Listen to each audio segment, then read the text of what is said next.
Thousands of women travel abroad every year looking for sun, sea and romance. I thought he was one of the most beautiful men I'd ever seen in my life. Charismatic, he was charming. I was attracted to his humour and his friendliness, but I was still very cautious that it's just a holiday romance. Some of the men they meet spark instant attraction. He was absolutely devastatingly handsome, I must admit. But sometimes holiday relationships don't last. I felt neglected, I felt suspicious that he's cheating. And the man of your dreams can become your worst nightmare. I got an email from this woman telling me that they were married. These women have been left broken-hearted by accusations of bigamy. He had married a new wife. I could not believe it. And have to fight for justice against the man they thought they knew. He needs to be in prison.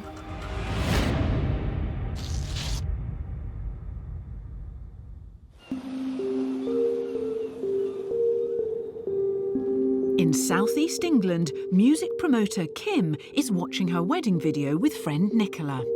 This is what they call the marriage celebration in Senegal. She married 44-year-old Lai So during a holiday in Senegal in 2007 when she was 50. I didn't get a cake, I got a goat that was sacrificed for me.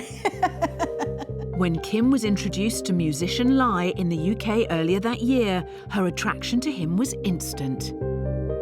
I thought he was one of the most beautiful men I'd ever seen in my life. Charismatic, he was charming. He said that he was a widower with 3 children. And so I shared with him very early on that I too had lost 2 children. I was carrying twins, I lost them. After sharing their most intimate secrets, Kim began to dream of a new life with Lai and his children. We talked about the children all the time. I began to have dreams of us all being together as a happy family. Lai was soon pressing Kim for a permanent commitment. Marriage was talked about quite early in the relationship. He said to me almost every day how much he loved me. So, looking back, you think this was genuine at the time, or...? I thought it was 100% genuine. And even now, looking at the video, I can't see it. Years after her wedding, Kim says she was told Lai may have been hiding a huge secret. Family members later on were to tell me that he was already married. And after all, surely I knew he was already married. Kim's nightmare at the hands of a man she now suspects of bigamy was just beginning.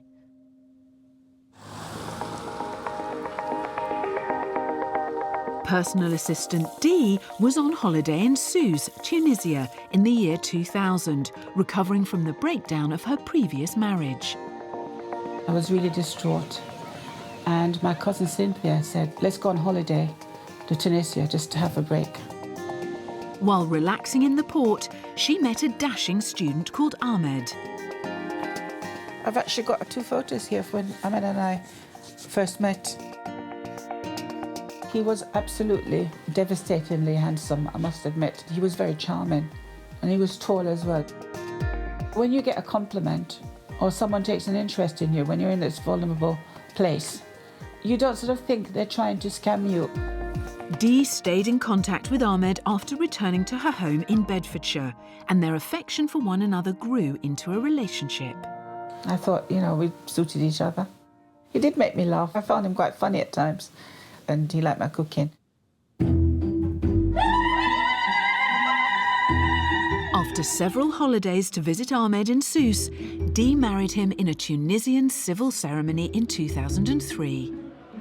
This is us, the night of the party. The party was kept on the roof of a house. It's me and him. We look like sort of Beckham and Posh there. I don't laugh, joke. I thought these were happy days, happy times. After their marriage, Ahmed moved to the UK and worked as a hospital porter. Dee decided to invest in a property in Tunisia. We'd built a really, really nice house. And he'd actually taken a lot of stuff from the house in England to put in that house. In July 2009, Ahmed was loading up the car to furnish their Tunisian home and also to visit his sick father.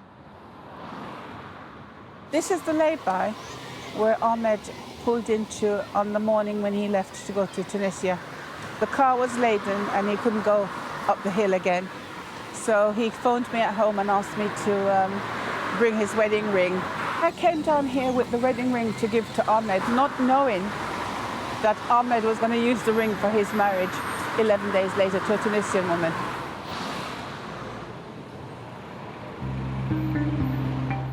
Ahmed's father died, so Ahmed extended his stay in Tunisia. But in August, Dee received a devastating email from his cousin. I had an email to ask me if I've divorced Ahmed. I said, no, what are you talking about? We're still living together. The email was enough for Dee to do further research via a friend in Tunisia. Her worst fears were soon confirmed. I found out that he had married a new wife. I couldn't believe it. I could not believe it. But bigger battles with Ahmed lay ahead for Dee.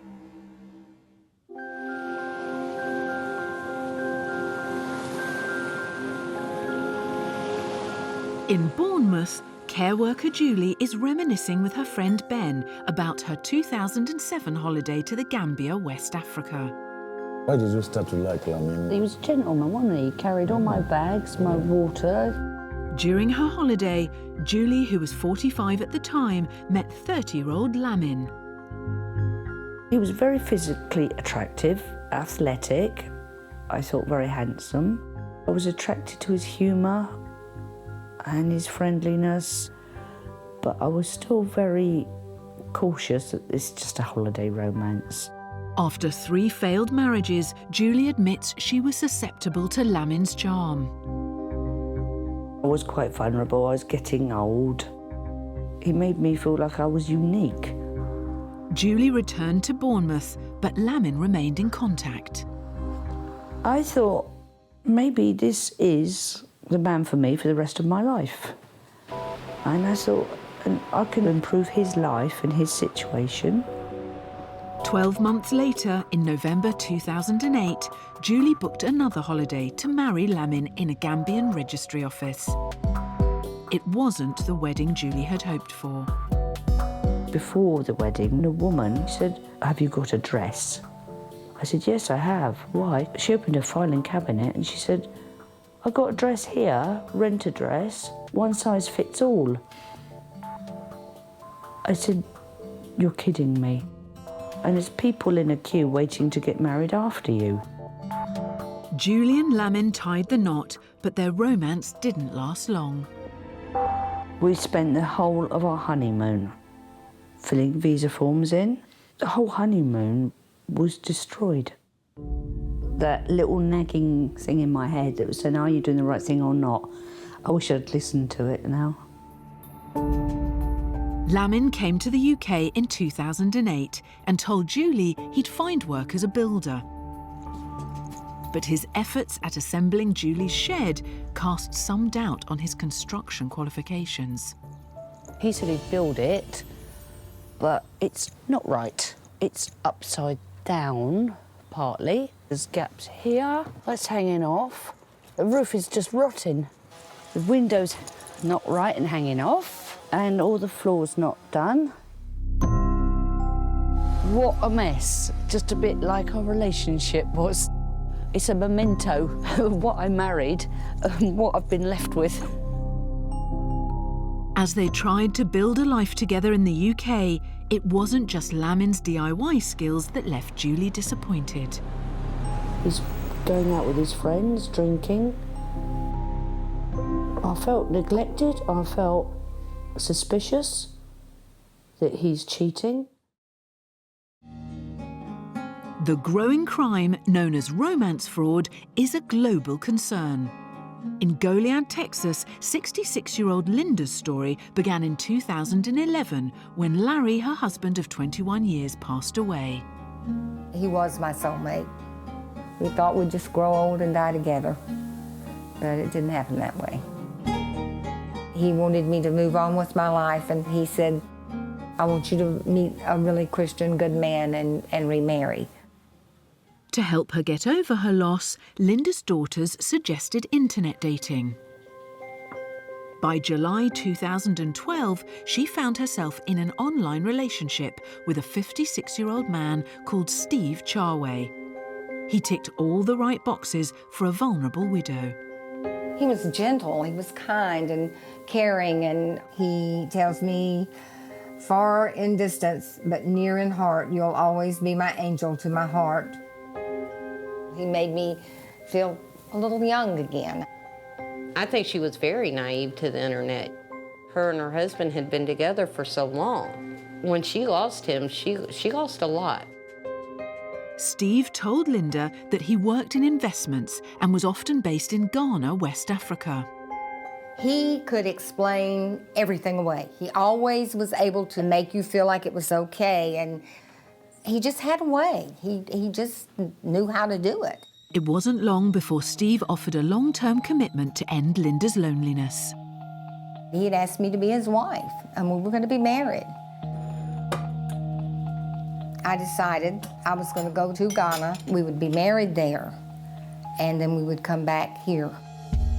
By this stage of the relationship, Linda had also been providing Steve with money and gifts, sometimes at his request, occasionally at her discretion. This is the money that I actually sent to Steve, and these were for hotel bills, food, medicines, different things that he would say that he needed. As her trip to Ghana for her wedding approached in July 2013, Linda was thrilled at the opportunity to restart her life. I just couldn't wait. We were talking about when we got to the airport, I was just going to wrap my arms around him and wrap my legs around him and kiss him and kiss him and kiss him. But on arrival at the Ghanaian airport, Linda was greeted by an unfamiliar face calling her name. Someone said, "Linda." And I looked around, and it was a young black man in a suit and tie, dressed very nicely. And I walked over to him and I said, "Who are you?" And he said, "I'm pastor." Well, Steve had talked about pastor. In fact, the pastor was going to marry us. He said, "Steve sent me to pick you up. He's at the church working." Linda travelled to the hotel with the pastor, where she was expecting to meet Steve. But as she waited, she learnt the shocking truth. I was starting to be very upset, and I said, "He's not coming, is he?" And he kind of dropped his head and he said, "Linda, do you love Steve?" And I said, "Yes, I must, or I wouldn't have come halfway around the world." He handed me a little church bulletin, and it said, "Pastor Steve Charway." And then he said, "I'm Steve."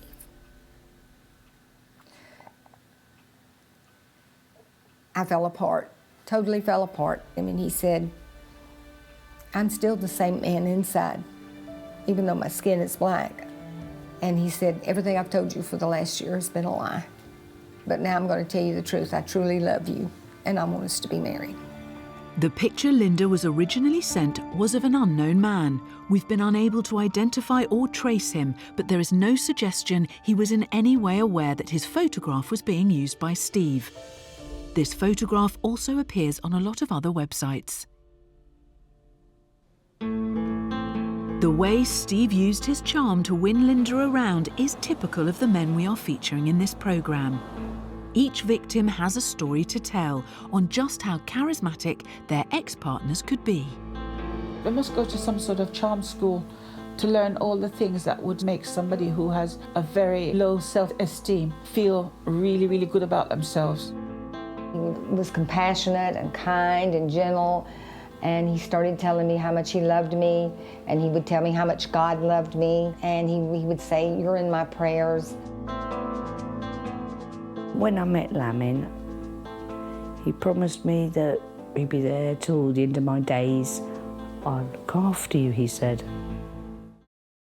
He really made me feel age wasn't a factor, and that he was a serious man, and that what he was looking for was a life partner with somebody who could be the mother to his children. Kim believed she was living a happy and monogamous life with Lai So for 5 years, until in January 2013, when things began to unravel.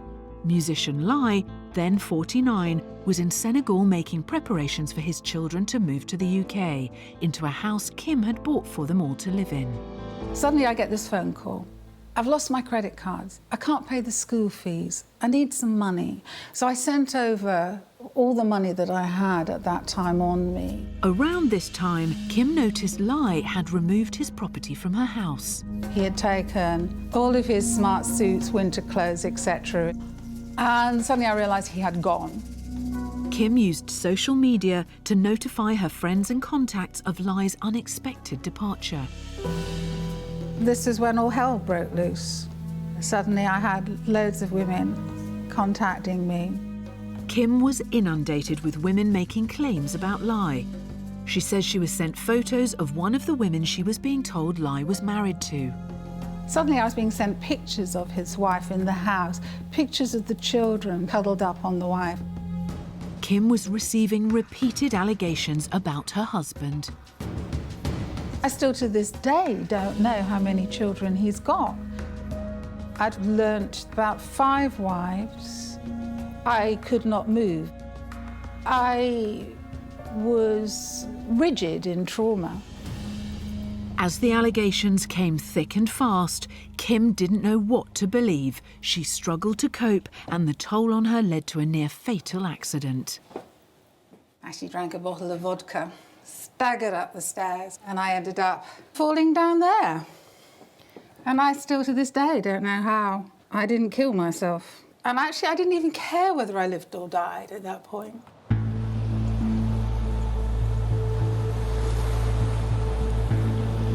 Care worker Julie married Lamin Sidibe after a whirlwind romance that began on holiday in the Gambia in 2007 when she was 45. When 31-year-old Lamin had his visa confirmed 18 months later, he moved to the UK and eventually found work at a Bournemouth fish and chip shop. But Julie says the money he earned wasn't spent on going out with her. He'd be coming in about 2, 3 in the morning. I'd be worried. And he'd say, stop phoning me. I said, but I'm worried, you're my husband. You know, and I have a right to know where you are. 2 months after being given official permission to stay in the UK in March 2010, Lamin left the marital home.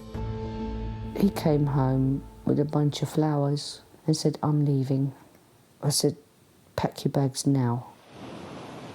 Weeks later, Julie says she was contacted by another Englishwoman who made a sensational claim about Lamin.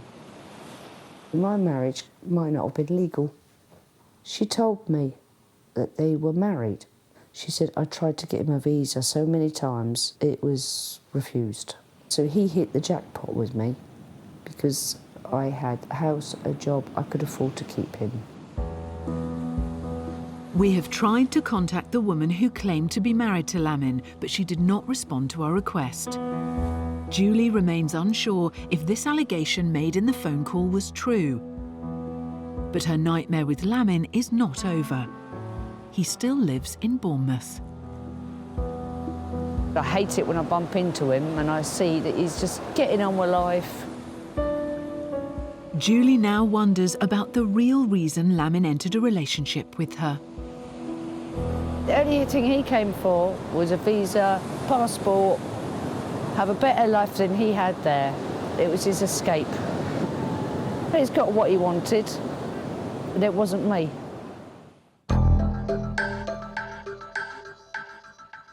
Dee met her ex-husband Ahmed on holiday in Sousse, Tunisia. In 2009, she was left devastated when she discovered that 34-year-old Ahmed had divorced her and remarried without her knowledge. I phoned him and I said, Ahmed, I've been hearing rumours that you've divorced me behind my back and you've remarried. And he said, yes, me and my new wife were very happy. Better do not give me troubles because it is not good for you or for me. Before he left, Ahmed had asked Dee to lend him £36,000 to buy a car while he was over in Tunisia. What he had told me was that he was buying like a Jeep in Egypt and he can bring it back to Tunisia, sell it for double the amount, and then he'd be able to give me back the money. With her bank account emptied and her husband thousands of miles away, Dee was left in a state of shock. I couldn't sleep, I couldn't eat. My heart was sort of just racing. I thought I was going to have a heart attack. I didn't crumble. I'm still strong and will continue to be until I get satisfaction. That's all I can say. Dee decided she wasn't going to be beaten by Ahmed and began to fight back. Via a Tunisian lawyer, she found evidence that Ahmed had falsified her divorce papers. He'd sent the divorce papers to a false address in Wembley, and the Tunisian court would not accept this. So he had to concoct a story to say I was living in Tunisia, and he served the divorce papers there. Ahmed was able to convince a Tunisian solicitor to sign off on his illegal divorce papers. Dee was able to track the solicitor down in September 2010. They admitted to signing the divorce papers. This confession was a turning point for me, to be able to get Ahmed to trial.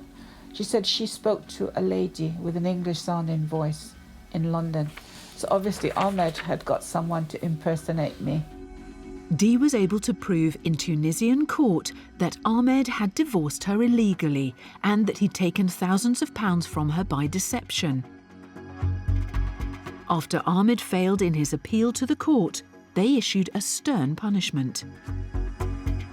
In April 2014, the Tunisian court, in their wisdom, realised that the original suspended 3-year sentence was too lenient. So they've converted it to a prison sentence for 3 years. By the time Ahmed's appeal had been overturned, he'd already returned to the UK. Dee now believes he's evading Tunisian jail by living in Cambridge. If he touches down in Tunisia, they will arrest him. But what will the British police do here? Because basically I want the man arrested for the crimes he's committed.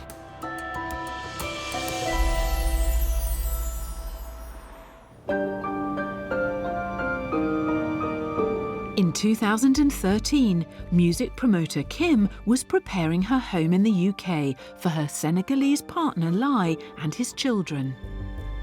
Yes, these were the beds for the first 2 children to use. Pretty sad. But after she received social media messages suggesting Lai may have had multiple relationships and even marriages, she hit her lowest ebb. My children had gone, my husband had gone. I lost everything so quickly. Having drunk a bottle of vodka and fallen down the stairs, Kim was rescued after neighbours alerted the emergency services. The only thing I could say to the paramedics was no, no, no, no, no. It was all too much to take on board. How come I haven't seen what was going on? But the nightmare at the hands of a man she fears may be a bigamist is far from over for Kim. Kim now suspects that the end game all along was for Lai to get her rental property. He sued me for divorce on the grounds of my unreasonable behaviour and put charges on my property so that I wasn't able to sell the property. He's trying to evict the tenants. He's trying to take my money through the divorce procedure. He thinks that he can take my assets away from me.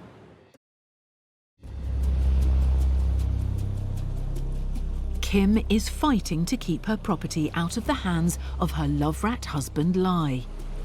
Kim believes if she can find evidence he committed bigamy, then Lai won't be able to make claims on her house. Kim has been sent a video by a former associate of Lai's, which we are unable to show for legal reasons. I have a lovely wife, and she's beautiful, and she loves me 1000%. I've heard those words so many times. Tonight, Kim is watching the video, which was shot in 2003 for the first time. Only my wife understands me. How many times have I heard that? It shows Lai repeatedly referring to another woman as his wife 4 years before he was married to Kim. Now I'm seeing the real person. Charming, good-looking, smooth-talking. I've heard all those words before. They've been said to me. Seeing the video has stirred up some strong emotions for Kim, who hopes it is evidence that helps prove Lai's bigamy. What a total, utter shit.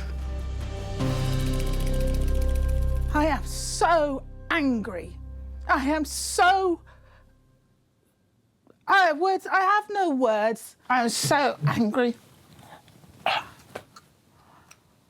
He needs to be in prison. I hope it's the smoking gun that we need. This will be handed to the police. We have it quite clearly said on camera, my wife, my wife.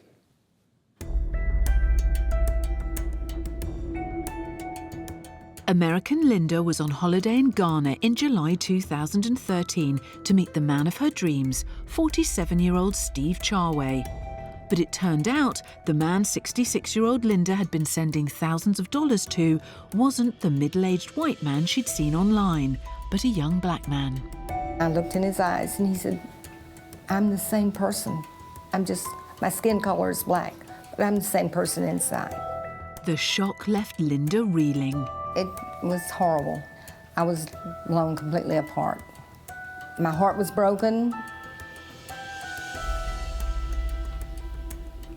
It hurt really bad. So I told him, I said, Steve, I can't marry you right now. I said, I need to get a ticket and go home. Linda booked on the next available flight home. But in the time waiting for her flight, Steve was able to show that the man she'd fallen in love with online was every bit as charming in the flesh.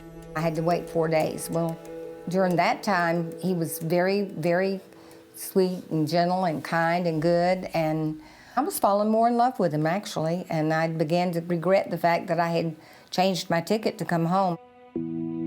Once she'd returned home, Linda couldn't stop thinking about Steve. I knew that I still cared for him, I still loved him, and I guess I was really mixed up. He was begging me and he was saying, why won't you marry me? Why won't you come back? Linda relented and booked another holiday to Ghana in October 2013. But days before she was due to fly, she made a shocking discovery. On his Facebook, this woman had written a message to him telling him, you already know how much I love you and soon the whole world will know. And that's how I found out that there was another woman. Linda's daughter found evidence that Steve was in regular contact with the other woman.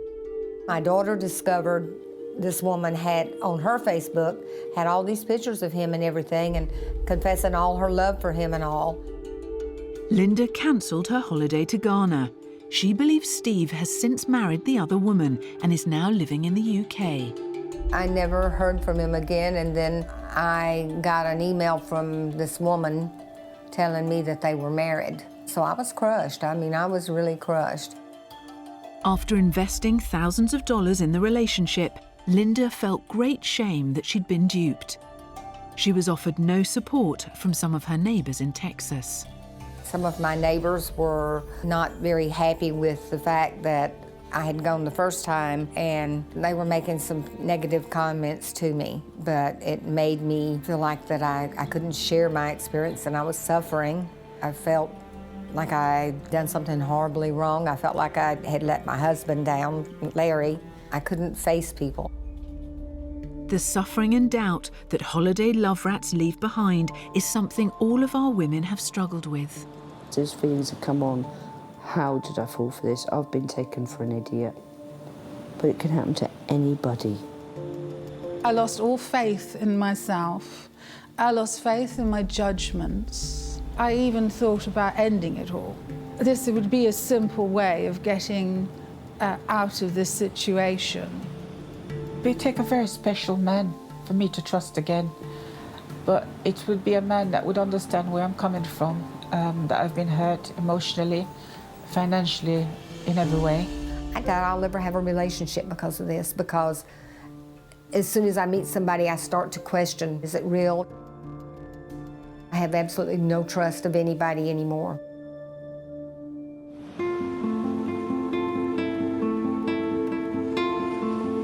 Julie's 33-year-old ex-husband Lamin left her just a few months after his UK visa arrived in 2010. But although he left Julie, Lamin never left Bournemouth, and now even trips to the local shop are emotionally demanding for Julie.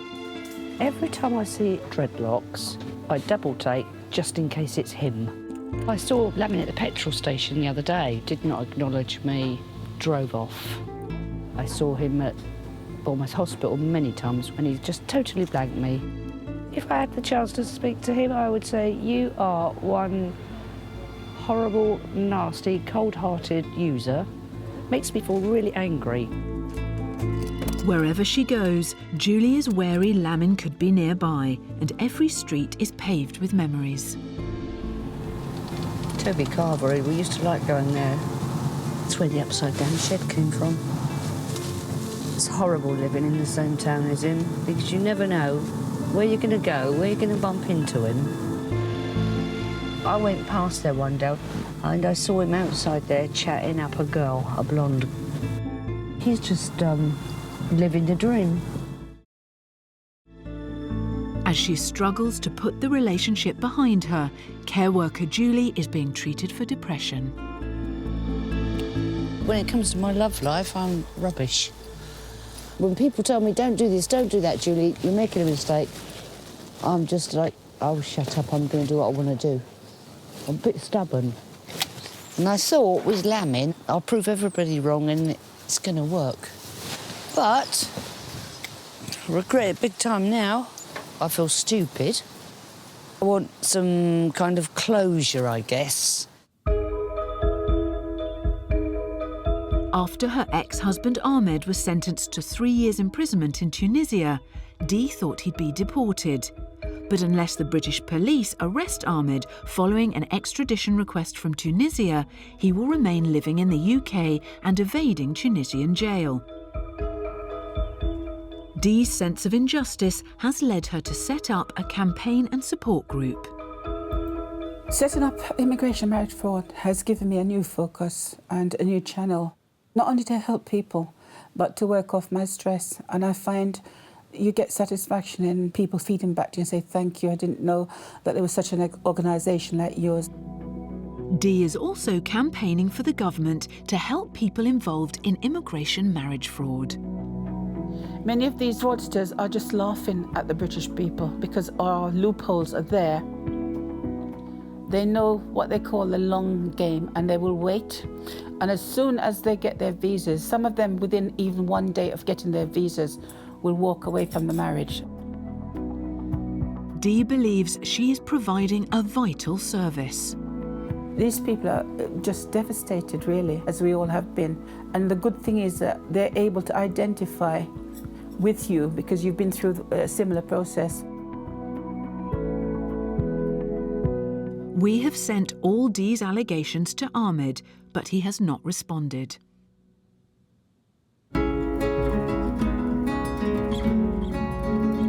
As Dee seeks changes in the UK law, American Linda Austin is hoping United States Justice can catch up with Steve Charway. Today, she's visiting Sergeant Poppy in the Goliad Sheriff's Office to find out if anything can be done to recover her money. I've got it here on my desk. At this point, the case has been presented to the district attorney's office. Typically when we recommend an indictment, they will do that. Once the indictment occurs, a warrant will be issued. Then the difficult part begins. Yes. Because he is in another country. We're actually not sure which country. Is he in Ghana? Is he in the UK? Is he elsewhere? But at least we're at the point now where criminal charges are being brought in the United States. Okay. And from there, it's going to be a bit of a search, but we're hopeful. What do you think the chances are of him being caught? And if so, what would the chances be of me getting my money back? The apprehension is going to be the more difficult part. As far as getting your money back, that would be part of the sentencing process. One of the options that the judge has is to require that person to make restitution for the amount that you've lost. Complaints like this are an increasing problem for Sergeant Poppy and his team. Even in a small community like Goliad, this is emerging as a greater and greater problem all the time. I probably receive 2 or 3 incidents like this per week. With Sergeant Poppy on the case, Linda is feeling confident that United States Justice will ultimately catch up with Steve. Steve wanted to come to the U.S., so I guess now he's going to get to, but he may not like his hotel. It really is bad to have this going on and to have the feeling of helplessness that nobody cares. So I'm very happily surprised that this is all fixing to come about.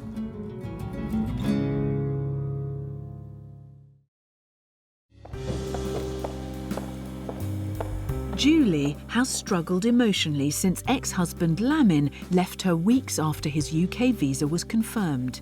She is visiting leading psychologist Emma Kenny to try to come to terms with the anger and sadness Lamin has left behind. How are your feelings now? The way he treated you? I hate him. I hate him with a vengeance. In some way, he's taught you a valuable lesson, which is that you're not going to be used anymore. Yeah, he's taught me that. But I wouldn't have liked to learn it that way. And what is it for you that makes you think that he selected you? I'm a very kind of person. It's like I've got I listen or like mug written on my head. Oh, I care. I care, yeah. But when it gets thrown back in your face, that's a hard one to deal with. I wouldn't let anyone move in on me again. No way. I'm wondering whether it's more about learning to trust yourself, your choices and your understanding and gut instinct, as opposed to feeling like you can't have another relationship or move somebody into your world, which essentially means that Lamin's won. What has he taught you? Not to rush into anything. You know, listening to that gut nagging feeling in your head, those doubts, just think a bit more about what the consequences can be. Sure. After. Emma's insight has struck a chord with Julie, who thinks her job had a big impact on her decision to enter a relationship with Lamin. For many years now, I've been in support work, supporting people with drug and alcohol issues, mental health issues, and I find it rewarding to help people. Maybe it was a bit of a project that I could help this man out of poverty and help improve his life. We have put all Julie's allegations to Lamin, but his reply was unsuitable for broadcast.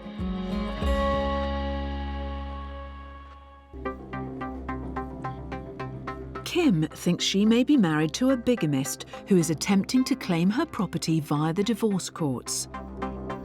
As yet unable to prove social media claims of bigamy, Kim has travelled to Huddersfield to seek advice from family solicitor Jonathan James.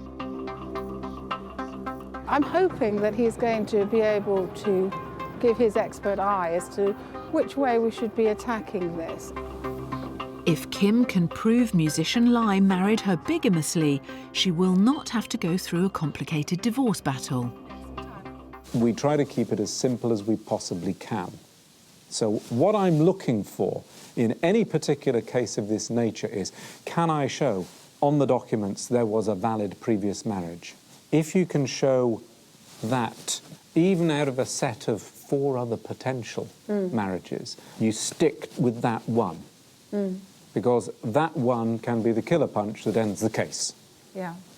Otherwise, you're dragged into the whole divorce finance swamp. And believe me, it's a swamp. I know. It's about dividing up what there is. It's about money. At the moment, it's all a bit of a mess, and people in our situation are stuck. Yes. It's complicated.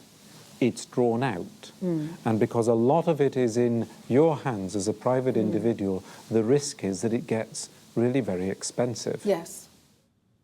Kim needs to find more hard evidence of the claims of bigamy. Until then, her case is set to remain ongoing. Kim has some hard decisions to take. Nobody enjoys having a courtroom fight, and she's going to have to weigh up the cost of doing that and whether she grits her teeth, swallows her pride, and decides to keep as much money as she can and pay him something to get rid. And that really will go against the grain. Kim is willing to be patient in her battle with lie. It's just a waiting game at the moment to see what paper evidence that we can get together. But I won't stop until we've actually got some resolution. We have contacted Lai, but he has not responded to Kim's allegations.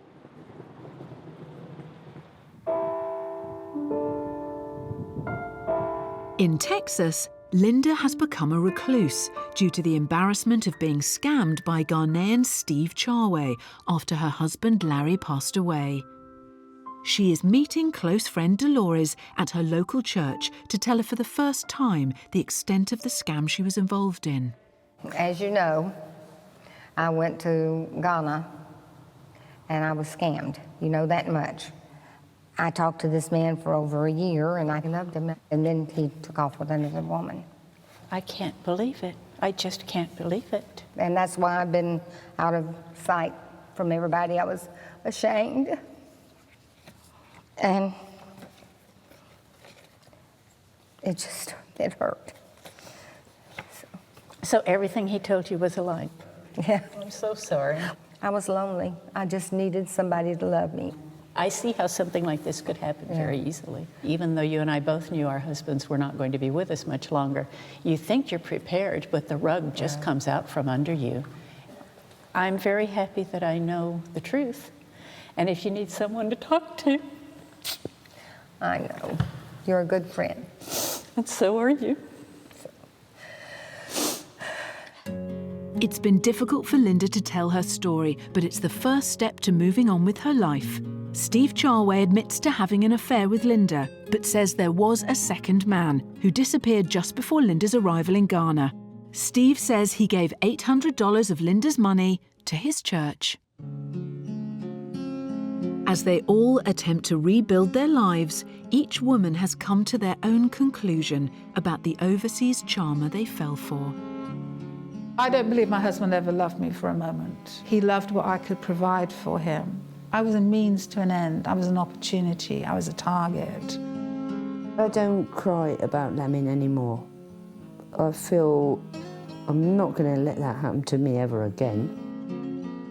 What has happened to me has made me very strong, because many women I know in this position, they just want to sort of curl up and sort of just forget things, but no, not me.